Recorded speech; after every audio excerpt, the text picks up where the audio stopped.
The rain poured down on the dark Chicago streets as Alexandria Okafor's Louboutin heels clicked against the wet pavement.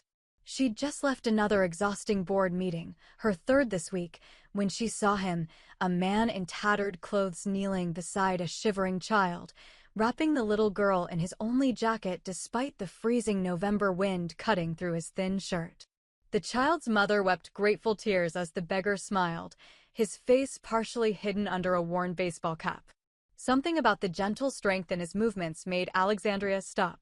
She didn't know it yet, but that man, Kong Daejong, the one person Chicago's underworld feared most, would soon become her husband. And the lie she was about to ask him to tell would unravel secrets that could destroy them both, or bind them forever.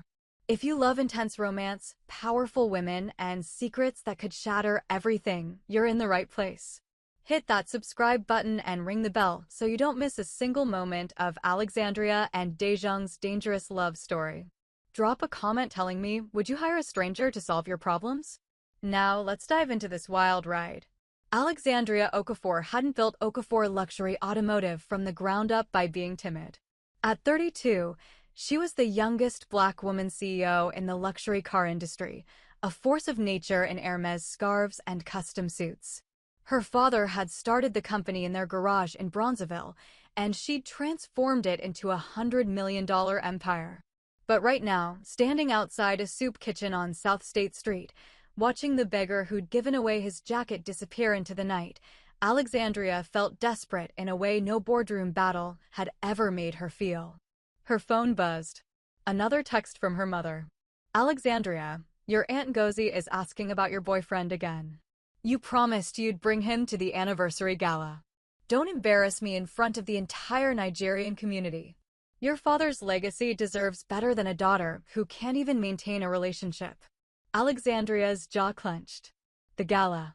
Her parents' 40th wedding anniversary celebration at the Drake Hotel. 300 guests. Every successful Nigerian family in Chicago would attend. Every auntie would ask why brilliant, beautiful Alexandria was still single. Every uncle would suggest their nephew. And her ex, Chike, the man who'd stolen her designs and started a competing company, would be there with his new fiancé, ready to gloat. She'd lied 3 months ago, invented a boyfriend to get her family off her back. He's traveling for work, she'd said. You'll meet him at the gala. Now the gala was in 2 days, and she had no one. Alexandria made decisions quickly. It was her superpower. And as she watched the beggar return to his spot under the bridge, sitting down on a piece of cardboard with an ease that spoke of practice, she made another one. She walked toward him, her designer coat drawing stares from the others huddled in the shadows. Excuse me, she said. The man looked up, and for the first time, Alexandria saw his face clearly. Her breath caught. Beneath the grime and overgrown hair, he was stunning. Sharp cheekbones, intense dark eyes that seemed to look straight through her, and a mouth that curved with subtle amusement as he took in her expensive clothes. If you're here to save my soul, I'm afraid it's a lost cause, he said in lightly accented English. Korean, she guessed. I'm here to offer you a job. Alexandria crossed her arms. $10,000 for 2 days of work. His eyebrow arched. I don't do anything illegal. It's not illegal. I need you to pretend to be my boyfriend at a family event. For a long moment, he just stared at her. Then, to her surprise, he laughed, a rich, genuine sound that transformed his entire face. You want to hire a beggar to play your boyfriend? That's either very desperate or very stupid. It's practical, Alexandria shot back. My family is pressuring me. I told them I was seeing someone. The event is this Saturday. You show up, play the part, and leave with enough money to change your situation. Daejong studied her with those intense eyes. Alexandria felt exposed, like he could see every insecurity she'd ever buried under designer labels and quarterly profits. What's the catch? He finally asked. No catch. You clean up, wear the suit I provide, smile at my relatives, and pretend to be smitten with me for 6 hours. Can you do that? Smitten. His mouth quirked. That's your requirement? Believably smitten. My family is perceptive. Daejung stood, and Alexandria realized he was tall, several inches over 6 feet. Even in his ragged condition, he moved with a controlled grace that reminded her of the dancers she'd seen at the Joffrey Ballet. "Why me?" he asked. "There are apps for this." "Services." "Why a random homeless man?" Alexandria hadn't expected the question to sting, but it did. "Why him?" Because something about the way he'd given his jacket to that child made her think he understood sacrifice. Because the intelligence in his eyes suggested he could pull this off. Because she was running out of time and options. "Because you don't know my world," she said honestly. "You won't have expectations or try to leverage this into something more. It's a clean transaction." "Nothing is ever clean," Dae-young said softly. "But I'll do it. On one condition." "Name it." 15,000. "And you donate another 5 to the shelter on Wabash." Alexandria blinked. He was negotiating. "And demanding charity." "Done." They shook hands. His grip was firm, his palm calloused. For just a second, she felt a strange electricity where their skin touched, but she dismissed it. This was business. Nothing more. "Meet me here tomorrow at 9 a.m., Alexandria said, handing him a business card. "Don't be late." As she walked back to her waiting car, she didn't see the way Daejung stared at her card, a shadow passing over his face. Nor did she see the black SUV that pulled up moments later, or the way the beggar climbed into the back seat where a man in an expensive suit waited. "Boss," the man said in Korean. "The Hwang family is getting aggressive. They've made 3 more moves into our territory this week." Dae-young, known in certain circles as the ghost of Chicago, the invisible hand that controlled half the city's underground economy, pulled off his dirty baseball cap and ran a hand through his hair. "Let them think they're winning, Taemin. Did you trace the shipment?" "Yes. It's exactly as you suspected. They're using the automotive shipments to move product." Dae-jung's eyes narrowed. "Automotive? Which company?" "We're still investigating, but..." Taemin hesitated. "One of the suppliers is Okafor Luxury Automotive." Daejung looked down at the business card in his hand. Alexandria Okafor, CEO. The universe had a twisted sense of humor. "Increase surveillance," he ordered. But quietly. "I don't want anyone knowing we're looking." "And the woman?" "The CEO." Dae-young thought of Alexandria's fierce eyes, her straightforward proposition, the way she'd walked through the homeless encampment without fear. "She's either innocent or the best actress I've ever seen," he said. "I'm going to find out which." This fake relationship had just become very, very real. The next morning, Alexandria arrived at the agreed meeting spot with her assistant, Jordan, and a garment bag containing a custom Tom Ford suit. Dae-young was already there, waiting. In the daylight, even dirty and disheveled, his presence was magnetic. Several people gave him a wide berth, as if sensing something dangerous beneath the homeless disguise. "You came," Alexandria said, surprised by her own relief. "I gave my word." His voice was quiet, but absolute. Jordan handed him the garment bag and a hotel key card. "There's a room at the peninsula. Shower, change, and meet us in the lobby in 2 hours. Can you manage that?" Something flickered in Daejung's eyes, amusement? Irritation? But he simply nodded. 2 hours later, Alexandria sat in the peninsula's lobby, checking emails and trying not to think about how insane this plan was. What if he stole the suit? What if he didn't show? What if? Is this acceptable? She looked up and her phone nearly slipped from her hands. The man standing before her bore little resemblance to the beggar from the bridge. Dae-young had scrubbed clean, his black hair styled back to reveal a face that belonged on magazine covers. The Tom Ford suit fit him perfectly. She'd guessed his measurements right, and he wore it with the ease of someone accustomed to luxury. But it was his eyes that held her. Clear, intense, and fixed on her with an attention that made her skin warm. "You clean up well," she managed. "So do you." She was wearing her usual work attire, a burgundy pencil skirt and cream silk blouse, but the way he said it made her feel underdressed and overdressed simultaneously. "We need to get our story straight," Alexandria said, gesturing to the chairs. "Professional. Keep this professional. My family will ask questions. We need to be consistent." For the next hour, they crafted their fictional romance. They'd met at a coffee shop in Wicker Park. She paused. What career would explain his current situation? Tell them I'm between ventures, Dae-young suggested. That I'm an investor who liquidated my holdings to pursue a new opportunity. That's oddly specific. He shrugged. It's believable. And close enough to the truth that I won't forget it. Alexandria wondered what truth he meant, but didn't push. They'll want to know about your family. Tell them I'm estranged from my family in Seoul. That I came to America to build something of my own. Again, his voice carried an edge of something real. Okay. And we've been dating for 3 months. Long enough to be serious, short enough to explain why they haven't met me.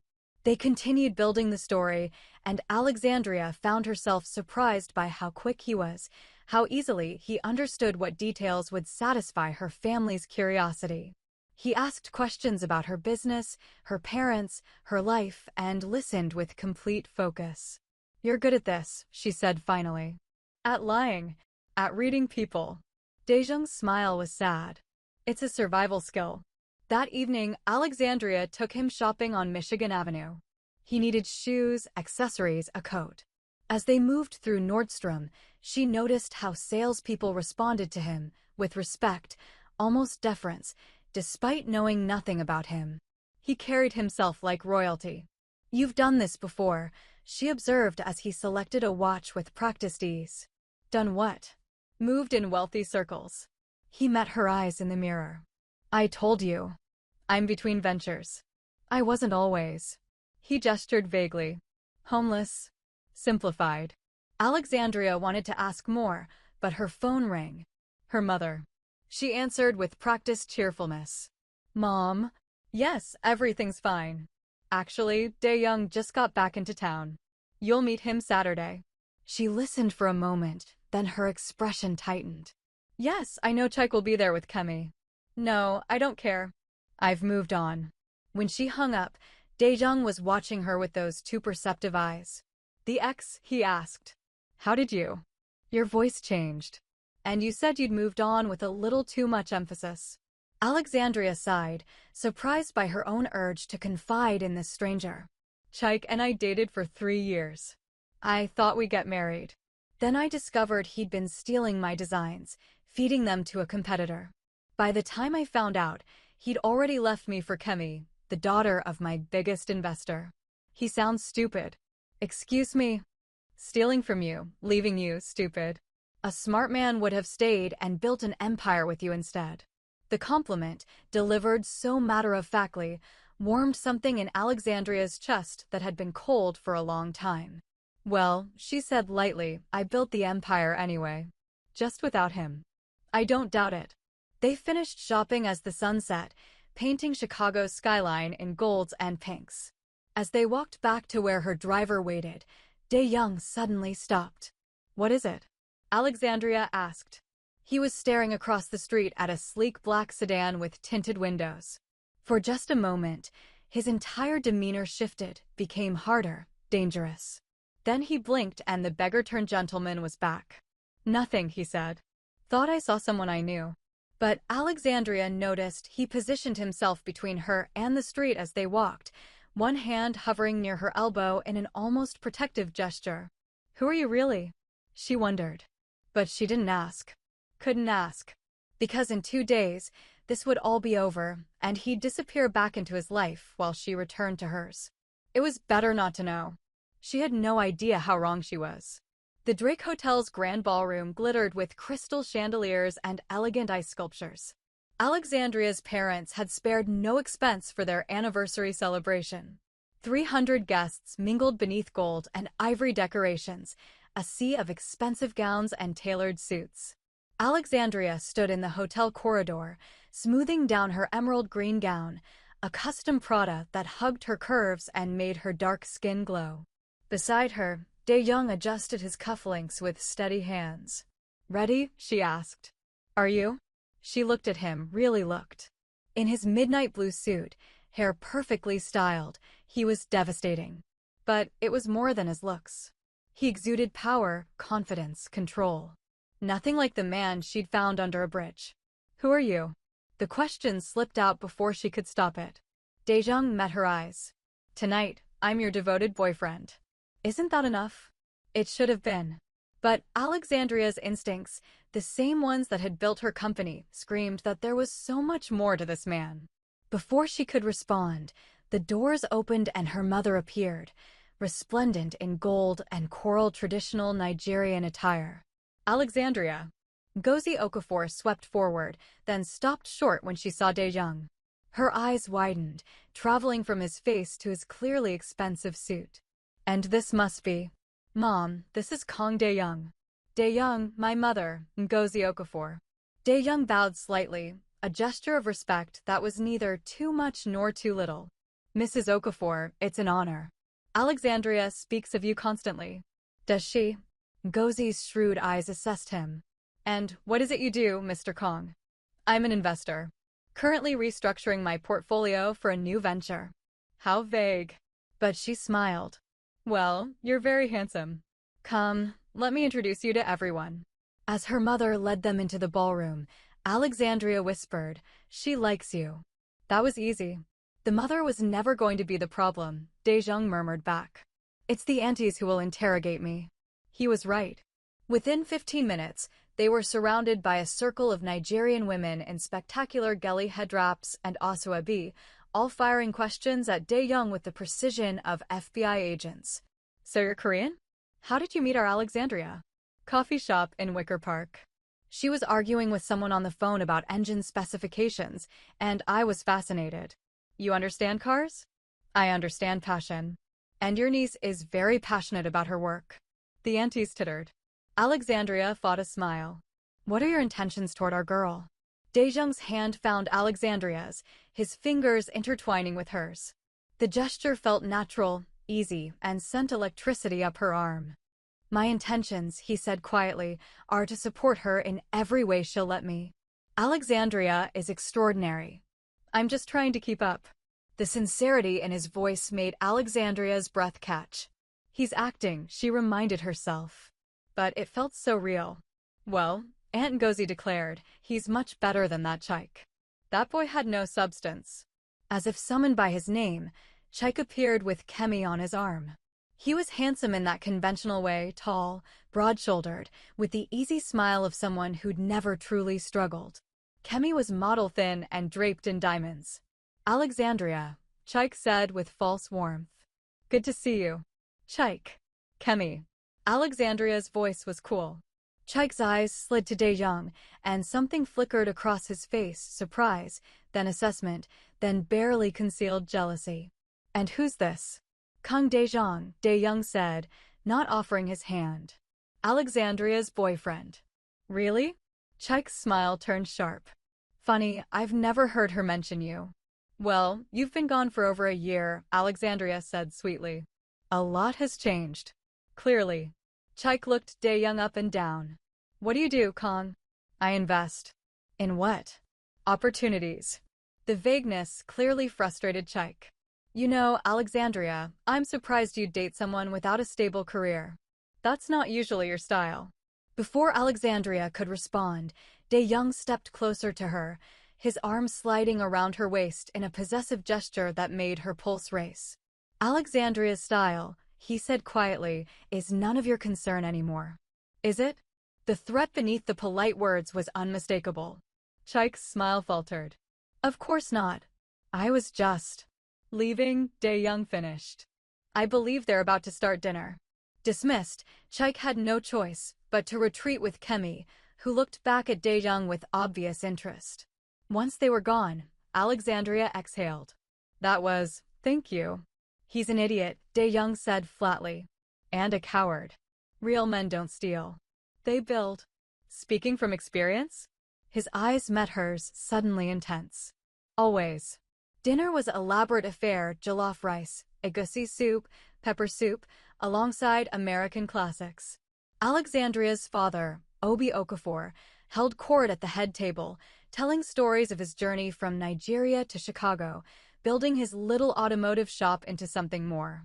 Dae-jung listened intently, asking intelligent questions that made Obi beam with pleasure. You understand business, Obi said approvingly. Not like that last one. What was his name?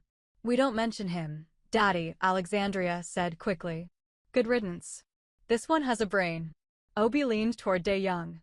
Tell me, what do you think of the luxury automotive market right now? What followed was a 40-minute conversation about market trends, manufacturing costs, and emerging technologies that left Alexandria's head spinning. Dae-young spoke with the authority of someone who'd studied the industry extensively or worked in it.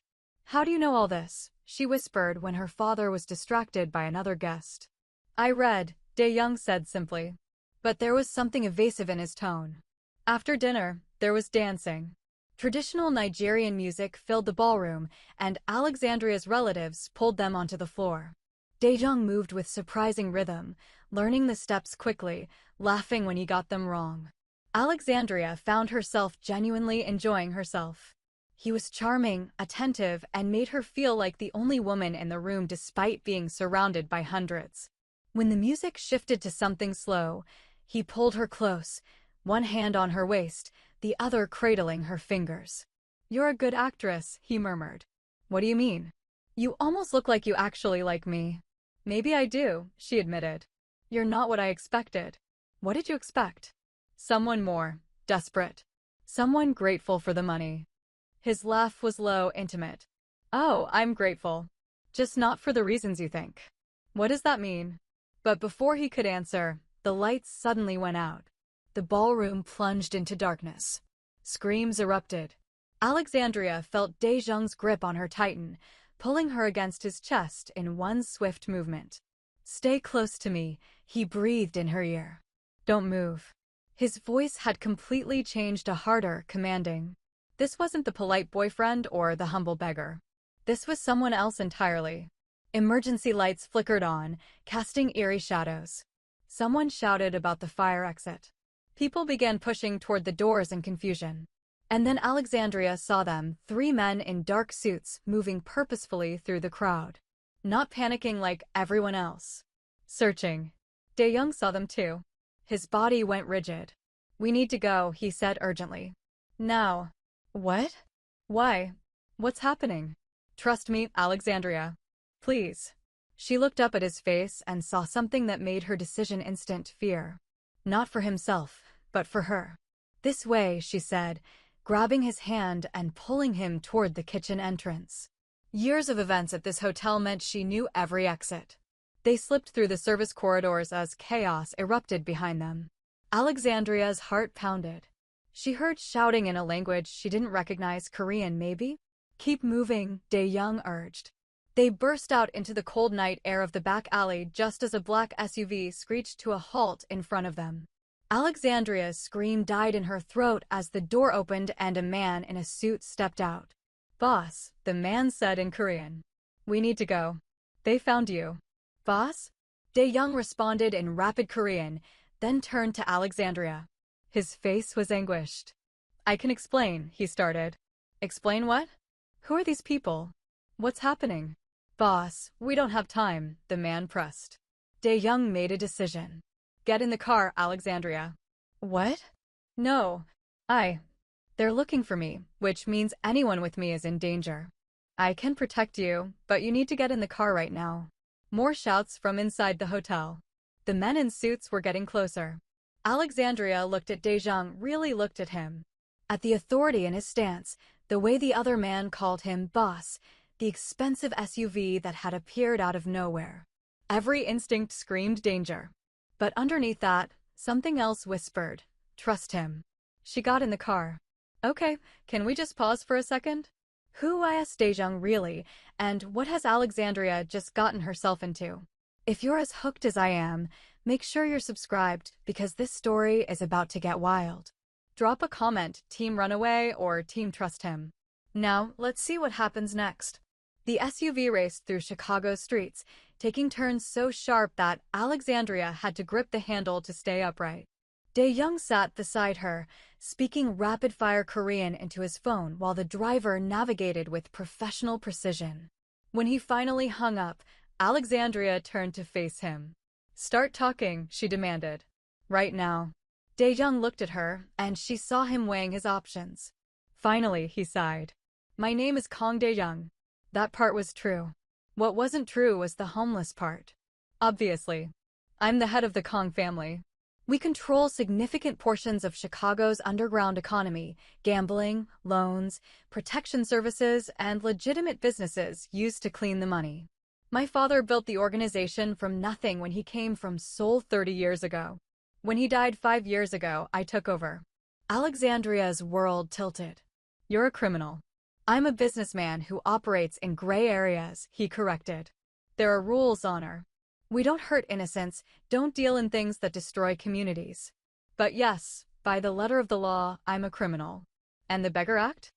I go undercover sometimes. It helps me understand the street, see threats coming, identify who needs help. I was doing reconnaissance on a rival family when you approached me. You've been lying to me this entire time. No. His voice was firm. I've been omitting truths. Everything I said tonight was real. Your ex is an idiot. You are extraordinary. And this, he gestured between them, is the most genuine I've been with anyone in years. That's supposed to make this better? It's supposed to explain why I took your offer. I could have said no. I should have. But I wanted to know you, and I told myself it was for business, that I needed to investigate your company because we suspected them of being used in a smuggling operation. But the truth is, Alexandria Okafor, from the moment you walked up to me with that ridiculous proposal, I was fascinated. Alexandria's mind raced. My company. You said smuggling.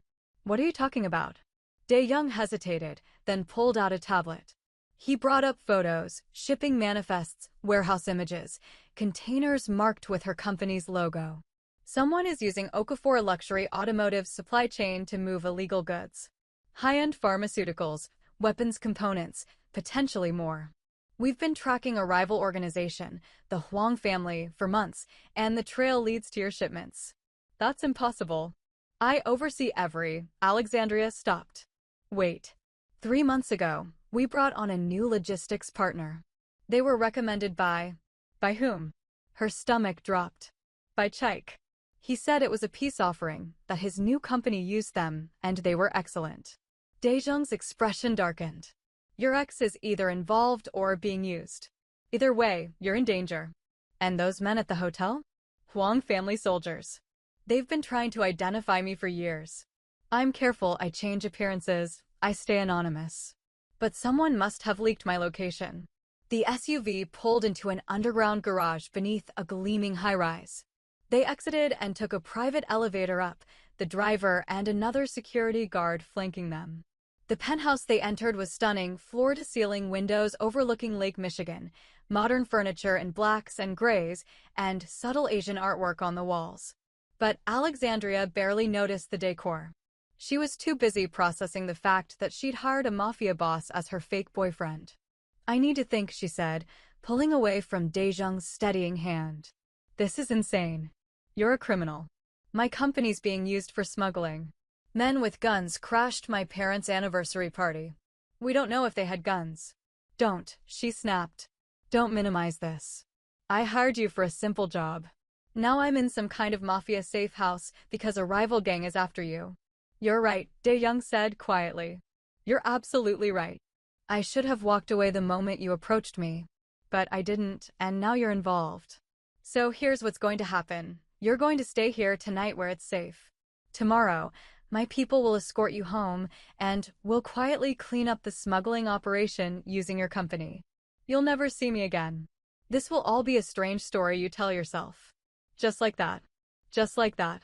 Alexandria stared at him. At this man who'd been 3 different people in as many days. Who looked at her like she was something precious even while admitting he was dangerous. What if I don't want that? She heard herself say. Dae-Young froze. What? What if I want to understand? What if I want to fix this myself? She stepped toward him. That's my company, my father's legacy. I'm not hiding in a penthouse while you quietly clean things up.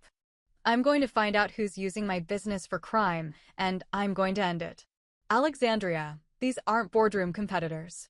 These are people who hurt others for a living. Then I'll need someone who understands their world. She lifted her chin. I'll need you. For a long moment, Dae-Young just looked at her. Then he laughed, that same genuine laugh from the bridge, full of surprise and admiration.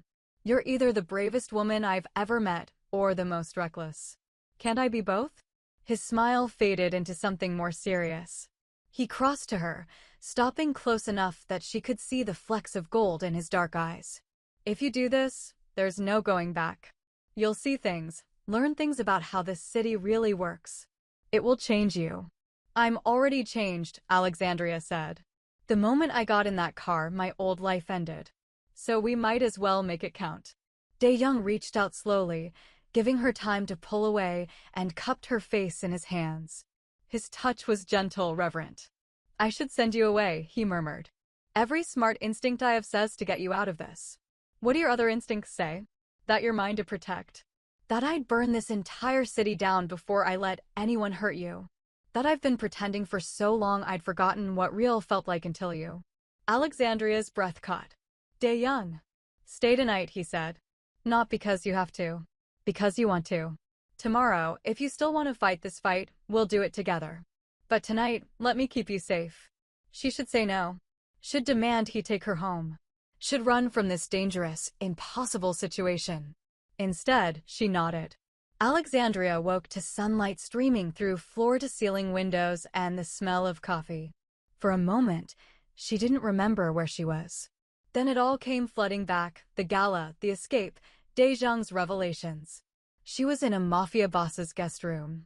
She'd slept in the clothes Dae-young's people had brought from her apartment, pajamas that someone had somehow retrieved from her bedroom without her keys. The efficiency was both impressive and terrifying. When she emerged, Dae-young was in the kitchen, cooking. He'd traded his suit for dark jeans and a simple black t-shirt that showcased a lean, muscled frame. His hair was slightly messy, and for the first time, he looked his age, mid-30s, she guessed. You cook, she said. He glanced up and smiled. Surprised? Everything about you surprises me. Good. I'd hate to be predictable. He plated what looked like a Korean breakfast: rice, soup, several small dishes. Sit. We have a lot to discuss. Over breakfast, Dae-young laid out what his people had discovered. The logistics company Chaik recommended, Hanseol Shipping, was a Hwang family front. They'd been using Okafor Luxury Automotive's legitimate shipments to hide illegal goods, routing them through her warehouses without her knowledge. They needed a clean company, Dae-young explained. Yours has an impeccable reputation, minimal inspection issues, and routes that go exactly where they need. You were the perfect cover. But why would Chaik help them? What's in it for him? Money, probably. Or they have leverage. We're still investigating. Alexandria pushed rice around her plate, thinking. My quarterly audit is in 2 weeks. If illegal goods are in my warehouses and the auditors find them, your company is destroyed, you potentially face charges, and the Hwang family moves on to another patsy. Dae-young's expression was grim. Which is why we need to move now. What's your plan? My plan is to handle it quietly. Your plan, I suspect, is more complicated. Alexandria met his eyes. I want evidence. Not just of the smuggling, but of who knew, who helped, and who's been lying to me. Then I want to destroy them legally and publicly. Revenge. Justice, she corrected. There's a difference. Dae-young studied her for a long moment. All right. We do this your way. But we do it together, and you follow my lead when it comes to safety. Agreed. Agreed. Over the next week, Alexandria got an education in Dae-young's world. She learned that he owned dozens of legitimate businesses, restaurants, real estate, a private security firm. The illegal operations were almost secondary, an inheritance from his father that he was slowly transforming. I'm not my father, he told her one evening as they reviewed shipping manifests in his office. He believed power came from fear. I believe it comes from respect and strategy. She met his inner circle, Tae-min, his second-in-command, a serious man in his 40s who treated Dae-young with absolute loyalty. Ji-woo, a brilliant woman who handled their tech and information gathering. Marcus, a former Marine who ran their security operations. They all treated Alexandria with cautious respect, clearly unsure what to make of the CEO their boss had brought into their world. He's never done this before, Ji-woo told her during a late-night coffee break. Brought someone into the operation, I mean. Dae-young keeps his personal life and business separate. You must be special. I'm a complication, Alexandria said. Maybe. But he looks at you like you're worth every complication. Alexandria didn't know what to do with that. She and Dae-jung fell into a routine. Days, she ran her company, acting normal while quietly investigating with Jiwoo's help. Nights, she came to the penthouse, it was safer, Dae-jung insisted, and they worked on building their case. Somewhere in that week, the lines blurred. It was the small things. The way Dae-jung always had her favorite tea ready. How he'd drape his jacket over her shoulders when she worked late and got cold. The brush of his hand against hers when passing documents. The way his eyes followed her across a room. And it wasn't one-sided. Alexandria found herself noticing everything about him. The intensity when he strategized. The gentleness when he spoke to his housekeeper in Korean. The rare, genuine smile that transformed his serious face. One night, working late in his office, she finally asked the question that had been bothering her. Why were you really on the streets? The truth this time. Dae-jung looked up from his laptop. I told you. Reconnaissance. For 3 months? Jiwoo mentioned you've been doing these disappearances for years. That's not just reconnaissance. He was quiet for a long time. Then, my father was a hard man. He built this organization with blood and fear. When he died and I took over, a lot of people expected me to be the same. Ruthless. Cruel. But you're not. I try not to be. But this world, it's easy to lose yourself. To forget that the people affected by your decisions are real, have lives, feel pain.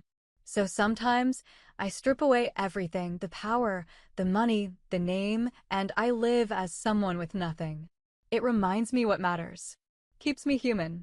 Alexandria's heart ached. That's the loneliest thing I've ever heard.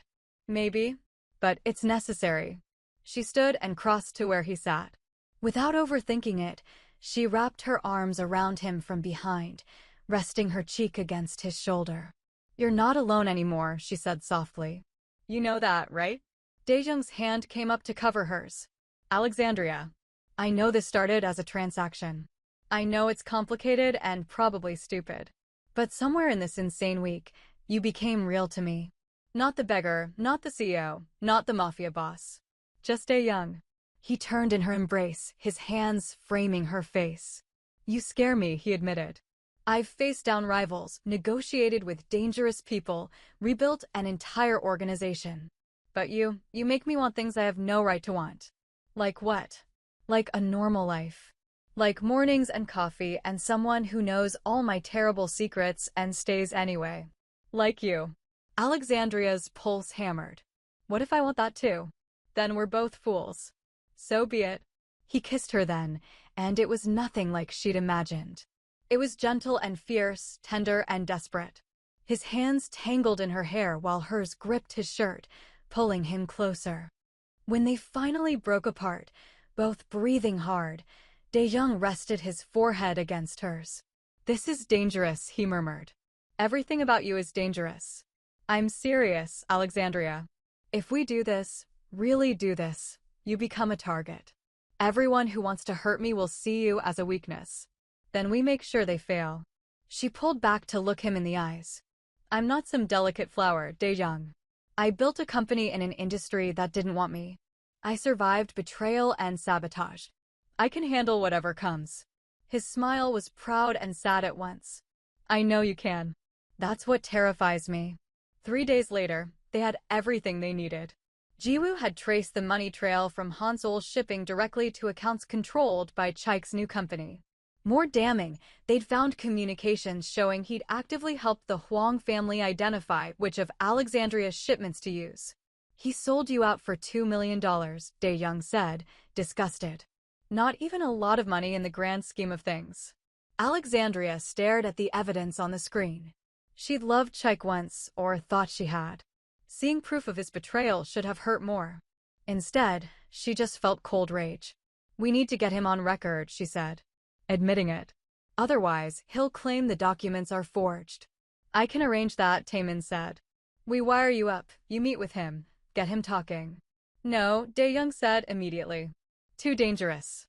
I'll have a full security team. I said no. Dae-jung's voice was absolute. We find another way. Alexandria touched his arm. Dae-young, this is the cleanest path. I can do this. You're asking me to send you into a meeting with a man who's working with people who would hurt you without hesitation. I'm telling you I can handle it. You said we're partners in this. That means trusting me. They stared at each other, wills clashing. Finally, Dae-young looked away. Fine. But we do it my way. Full security, multiple exits, and at the first sign of trouble, you run. Agreed. Agreed. 2 days later, Alexandria sat in a cafe in the Loop, a wire taped to her skin beneath her blouse. Dae-young was in a van 2 blocks away, listening to every word. Taemin and Marcus were positioned at nearby tables. When Chaik walked in, Alexandria was struck by how ordinary he looked. Just a man in a suit, smiling like he hadn't destroyed her trust. Alexandria, he said, sliding into the booth across from her. I was surprised you wanted to meet. I wanted to clear the air, she said. I think we left things badly. We did. And I've regretted it. He reached across the table for her hand. She let him take it, stomach churning. I made a mistake, leaving you for Kemi. She's nothing compared to what we had. Really? That's interesting, because I heard you're engaged. Engaged isn't married. His smile was smarmy. And I've been thinking about your new logistics partnership. Hansol shipping, right? How's that working out? Here we go. Actually, that's one reason I wanted to talk. There have been some irregularities. Shipments that don't match manifests, containers that arrive heavier than they should be. Do you know anything about that? Chaik's expression flickered, just for a moment. Why would I know anything? Because you recommended them. I just wondered if you'd experienced similar issues. No, everything's been smooth on our end. He was lying. She could see it in the way his eyes shifted left. Maybe you should talk to them directly. Maybe I will. Or maybe. She leaned forward. Maybe I should ask why you really recommended them. What did they offer you, Chaik? His face hardened. I don't know what you're implying. I think you do. I think you helped Hansol shipping, helped the Huang family, use my company for smuggling. I want to know why. You're paranoid. But his hand withdrew from hers. Am I? Because I have evidence. Financial transfers, emails, shipping records. I have everything, Chaik. So I'm giving you one chance to tell me the truth. Why did you do it? For a long moment, he just stared at her. Then he laughed, but it wasn't a pleasant sound. You always were too smart for your own good. Fine. Yes, I helped them. They approached me after I left, said they needed a clean shipping operation, and offered me money. Easy money. Why shouldn't I take it? Because it's illegal. Because it's my company, my reputation on the line. Your company that you chose over me, Chaik spat. Do you know what it was like, being with you? Everything was always about Okafor Luxury Automotive. Your father's legacy. You never had time for us for me. So yes, when the opportunity came to make money off your precious company, I took it. So this is my fault? Alexandria's voice was ice. You commit crimes and it's because I worked too hard? You're not a victim here, Alexandria. You're... He stopped. His eyes had drifted past her shoulder, and his face went pale. Alexandria turned. 3 men had entered the cafe. Korean, wearing expensive suits. Even without Dae-jung's training, she would have recognized the danger in their movements. We need to go, Chaik said suddenly, standing. Right now.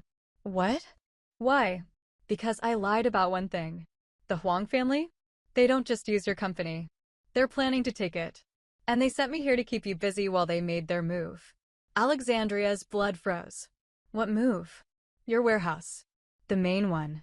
They're there right now, planting enough illegal product to bury you. You'll be arrested, the company will collapse, and they'll buy it for pennies. I'm sorry, I didn't know they'd. One of the Korean men called out in their language. Chaik's eyes widened. Run, he told Alexandria. If you've ever trusted me, run right now. In her ear, through the wire, she heard Dae-jung's voice, tight with controlled fury. South exit. Marcus is there. Move. Now. Alexandria ran. She burst through the cafe's back door into an alley where Marcus waited with a car. Behind her, she heard shouting, the crash of tables. Get in. Marcus yelled.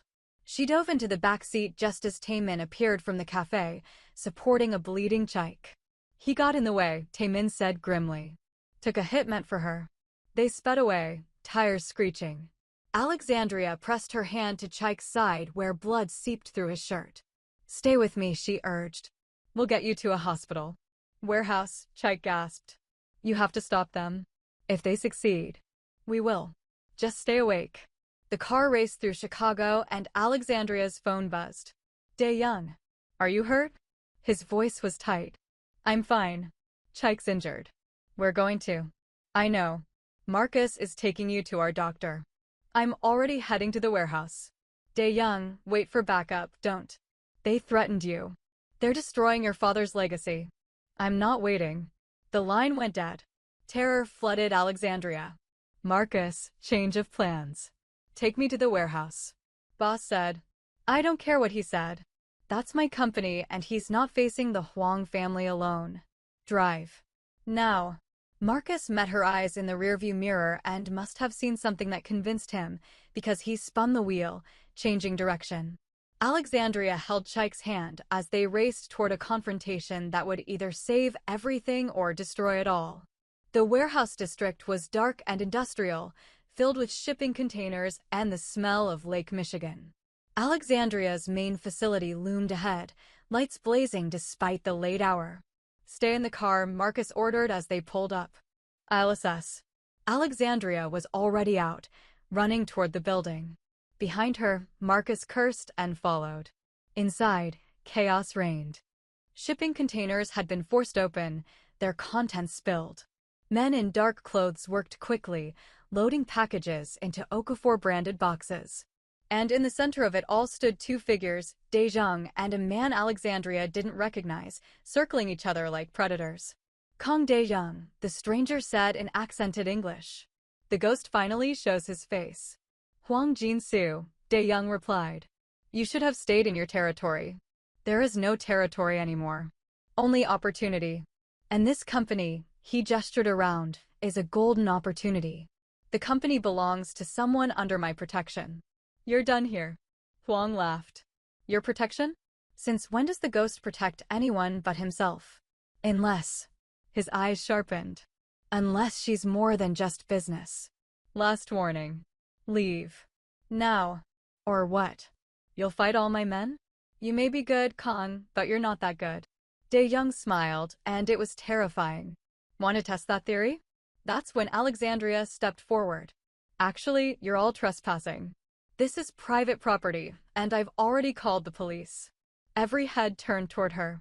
Alexandria, no, Dae-young breathed. Huang's expression turned calculating. So she is important. How interesting.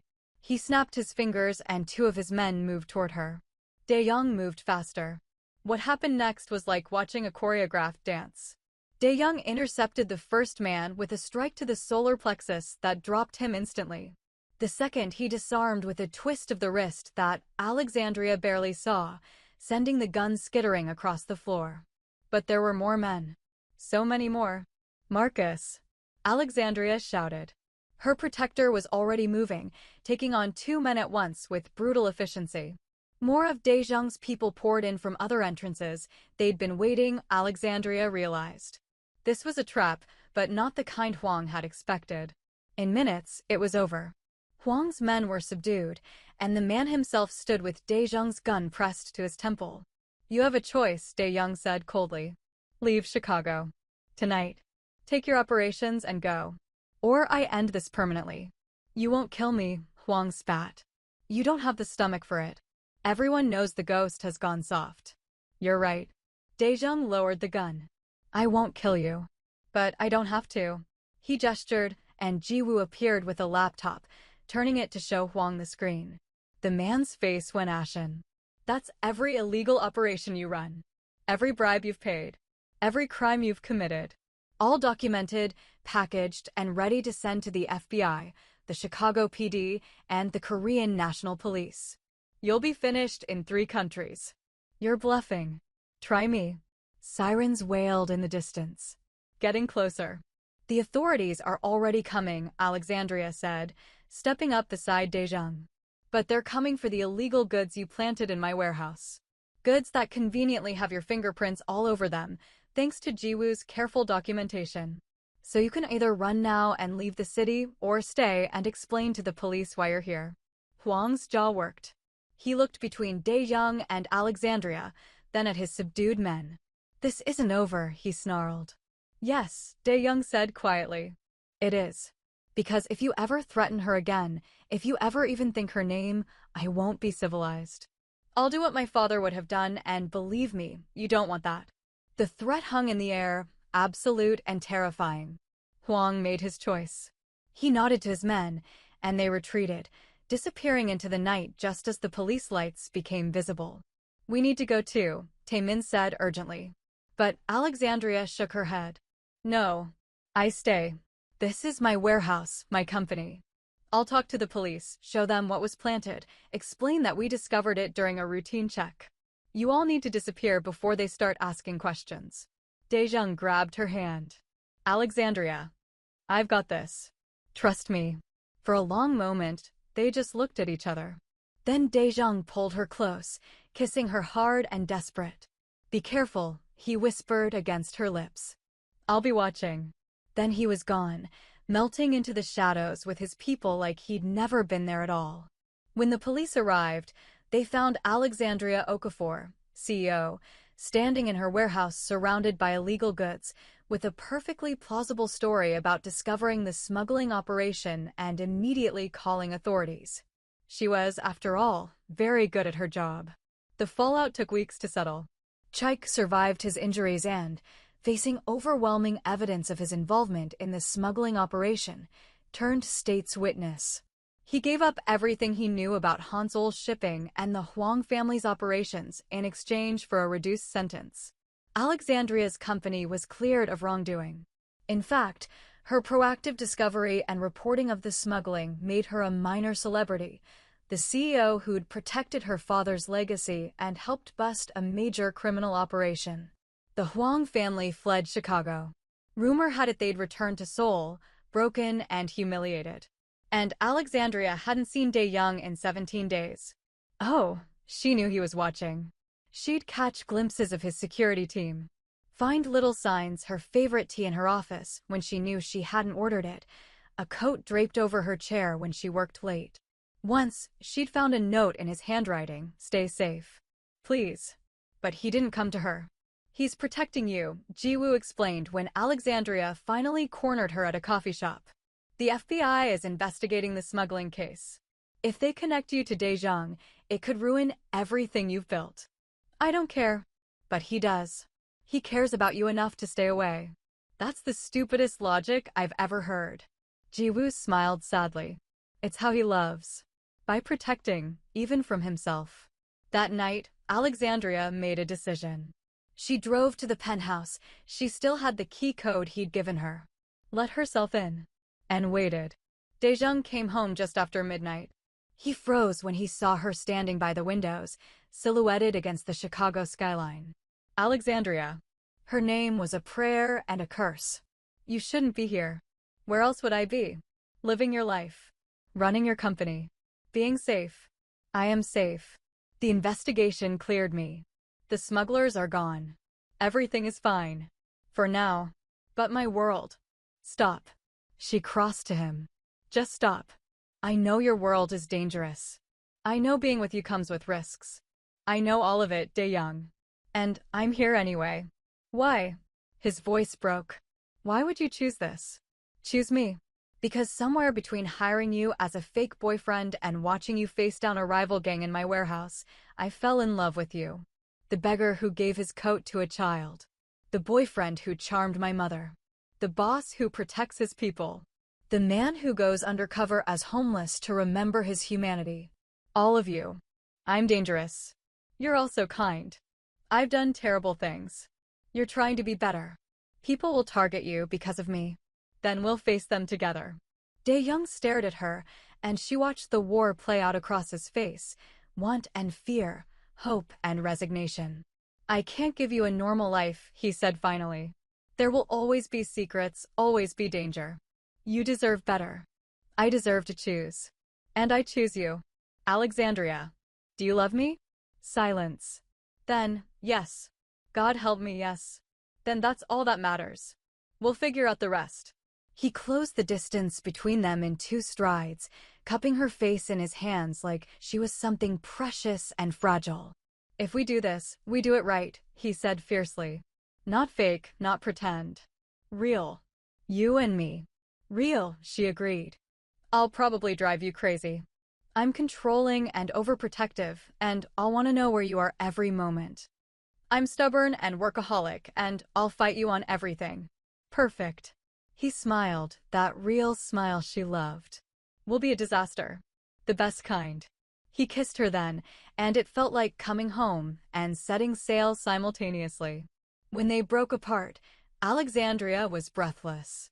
So what now? She asked. Now, Daejung threaded his fingers through hers. Now I introduce you to my world properly. Not as someone I'm protecting, but as my partner. There will be people to meet, alliances to navigate, and probably some who'll challenge this. Let them. And your world? Your family, your company. Alexandria thought of her mother, her father, the business she'd built. They'll adjust. My parents liked you, remember? Even if they learn the whole truth, they'll see what I see, a man trying to build something better. You have more faith than I do. Then I'll have enough for both of us. Over the following months, Alexandria discovered what it meant to live in 2 worlds. By day, she was still Alexandria Okafor, CEO. She rebuilt her supply chain with trusted partners, implemented new security protocols, and launched a new line of electric luxury vehicles that won international acclaim. By night, she learned the intricate politics of Daejung's organization. She met with the families who'd allied with the Kangs, attended dinners where business was discussed in Korean and English and code. She learned which handshakes meant alliance and which meant warning.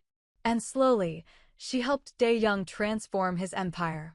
We don't need the protection rackets, she argued one night over dinner with his inner circle. You have enough legitimate businesses to clean the money you need. Why maintain operations that hurt small businesses? Tradition, Taemin said. That's how things have always been done.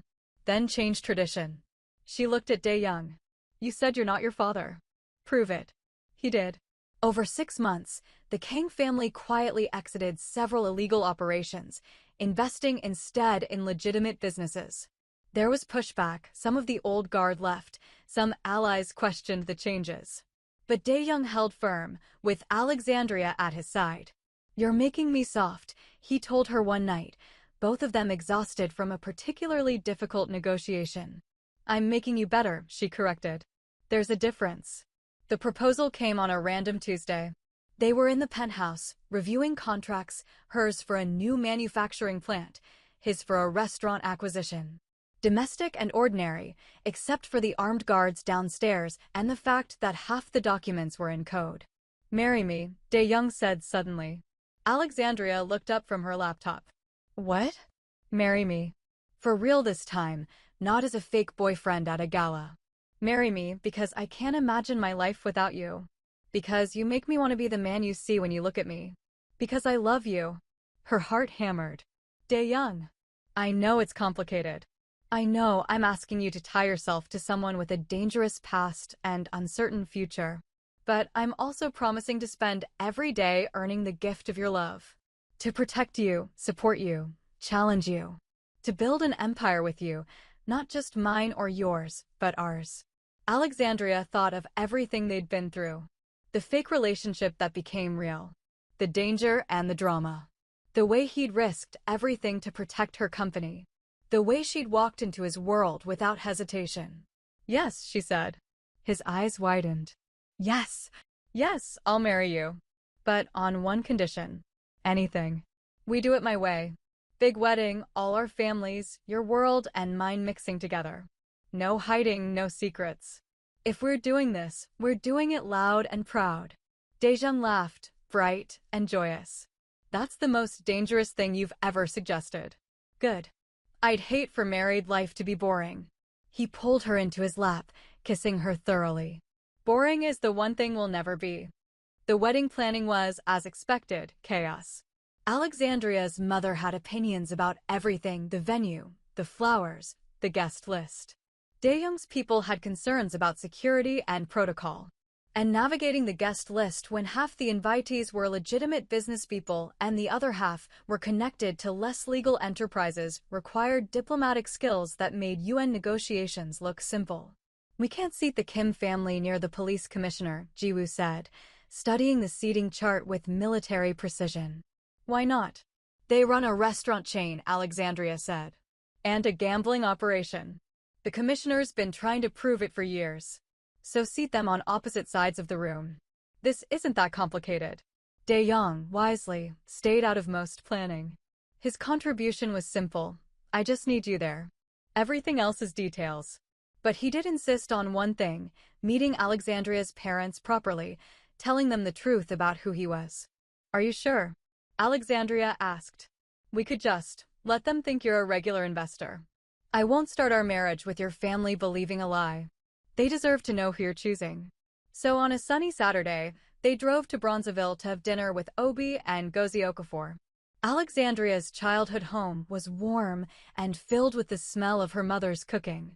Her father greeted them at the door, pulling Alexandria into a hug before shaking Dae-jung's hand. "Good to see you again, young man. You clean up well." "Thank you, sir." Over dinner, jollof rice, plantains, and pepper soup, they made small talk. But Alexandria could see her mother's shrewd eyes assessing, questioning. Finally, over dessert, Ngozi set down her fork. "So, Dae-young, you're an investor, you said?" "Actually, Mrs. Okafor, that's not entirely accurate." Dae-young set down his own fork, meeting her gaze directly. "I came here tonight to tell you the truth about who I am and what I do, because I love your daughter and I won't build our life on deception." Alexandria's father leaned forward, suddenly alert. "I'm the head of the Kang family," Dae-young continued. "We're an organization that operates in Chicago's underground economy. Some of what we do is legal. Some of it isn't. I inherited this position from my father 5 years ago, and I've been working to transform it into something more legitimate ever since." Silence. Alexandria held her breath. "You're telling us you're a criminal," Obi said slowly. "I'm telling you I've operated outside the law, yes. But I'm also telling you that I'm working to change that and that I would never let any harm come to Alexandria or her company. In fact, I helped her stop a smuggling operation that was using Okafor Luxury Automotive. The operation that Chaik was involved in," Ngozi said. "We heard about that. We thought you were just helping, we didn't realize. I was the one who identified it. My people uncovered the evidence." Obi looked at his daughter. "You knew about this? About what he is?" "I know exactly who he is, Daddy. And I love him anyway." "Alexandria, this is dangerous." "Everything worthwhile is dangerous," she said. "Building a company is dangerous. Starting over in a new country is dangerous. You did it anyway. This is my choice, and I'm asking you to respect it." Her parents exchanged a long look, communicating in that wordless way of couples who'd been together for 40 years. "Tell me," Ngozi said to Dae-young, "when you were pretending to be Alexandria's boyfriend at our anniversary, were your feelings pretend too?" "No, ma'am. Even then, I knew she was extraordinary. I just didn't think I had the right to pursue her. But you did anyway. She didn't give me much choice." He smiled slightly. "Your daughter is persuasive." "She gets that from me," Ngozi said. Then, surprising everyone, she laughed. "Well, this is certainly more interesting than Chaik ever was." "Ngozi." Obi looked scandalized. "Oh please, Obi. That boy was boring and a thief. At least this one is honest about his complications." She looked at Dae-jung seriously. "But if you hurt my daughter, criminal or not, you'll answer to me." "Understood." "Yes, ma'am. Though I should warn you, she's far more dangerous than I am." "Smart man." The rest of the evening passed in surprising ease. Obi questioned Dae-young extensively about his business plans, his vision for the future, his intentions toward Alexandria. And Dae-jung answered honestly, holding nothing back. As they left, Obi pulled Alexandria aside.